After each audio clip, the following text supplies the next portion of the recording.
الله يا الله، الله يا الله، الله يا الله، الله الله يا الله. ما أجمل أن يبتدئ القرآن بقول بسم الله الرحمن. رحمته قرنها في القرآن بأسماء أخرى، وإن ربك لهو العزيز الرحيم. يا أمتع الأسماء كم سعدا، هو الله الذي لا إله إلا هو الملك القدوس. الله هو الذي يصوركم في الأرحام كيف يشاء، إنه المصور جل وعلا.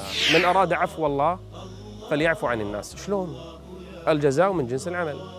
هل جزاء الإحسان إلى الإحسان؟ ذلك فضل الله.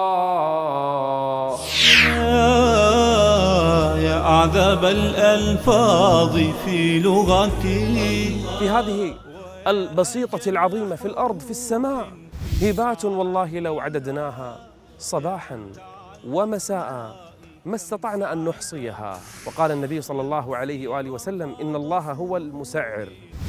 ما كان يعلم عن اسم الله القيوم الذي لولاه لما قامت قائمتك يا قارون. إن الحكم إلا لله، فهو الحكم جل وعلا، هو الذي يحكم بين عباده فيما كانوا فيه يختلفون. يرتاح قلبي حين يسمعها وحين أبصرها نقشا وأمليها. لا تقل أنا ما عندي شيء في الدنيا. أعظم منا من رب العالمين أن دلك على الإيمان.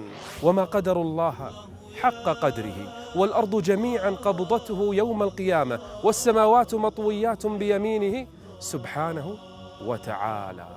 الله يا الله، الله يا الله. يا ابن آدم لو بلغت ذنوبك عنان السماء ثم استغفرتني غفرت لك.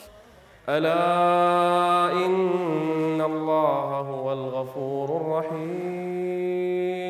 ما أردتموه حصل، وجاء الفتح ممن؟ من الفتاح العليم جل وعلا. بما أن الله عز وجل هو السلام الذي سلم من كل نقص وعيب، فله صفات الكمال. الله عز وجل سيعامل الجميع إما بالعدل أو بالفضل، يتفضل عليهم. أما الظلم فلن يظلم أحد أبدا. الأسماء كم سعدا نفسي وفاض سروري حين أرويها أنسي. الله يعلم بما في قلبك. لا يدخلن شيء من قلبك من أمراض القلوب، من خبثها ودرنها وأقذارها. عدد النجوم في السماء قيل كعدد حبات الرمل في الأرض كلها. من الذي جعل لها مسارات وسرعات وحدد لها مسارها؟ إنه المهيمن جل وعلا. عندك الجبار جل جلاله. تذهب لمن؟ تشكو لمن؟ اجعل شكواك له، فهو الجبار جل وعلا. الله الله